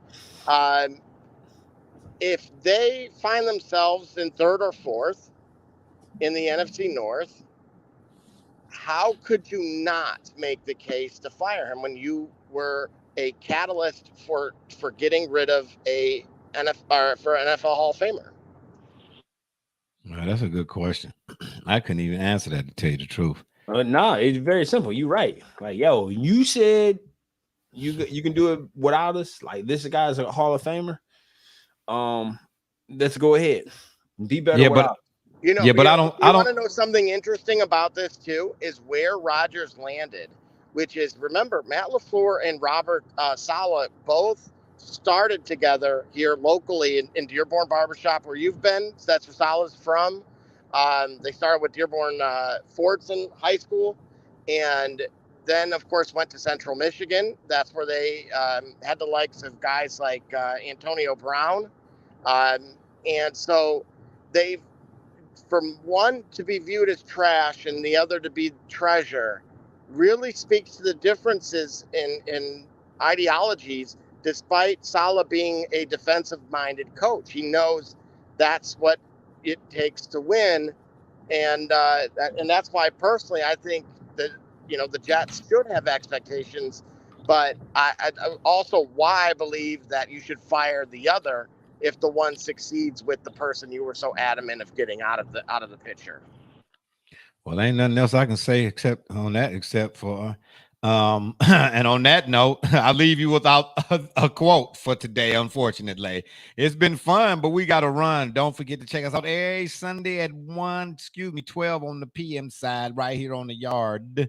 Or y'all can check us out on Facebook, Twitter, Instagram, the shop's fan page, and of course YouTube. Make sure when you go over to the tube, please hit that little subscribe button, bottom right corner, ting, ting, ting, or the bell, or whatever you want to call it. We'd be much obliged. And if that don't work, y'all can Google it. You hear what I'm trying to tell you? Just Google it. For my mans, Be Rich, Double J, D Gully, TJ, Doc, and all those who follow and support us, we say thank you. I'm Barbershop Jay, and you've been listening to the Shop Report. Oh, remember, the next time y'all want to know what's really going on, man, come to the shop. Walk-ins are always welcome. Holla.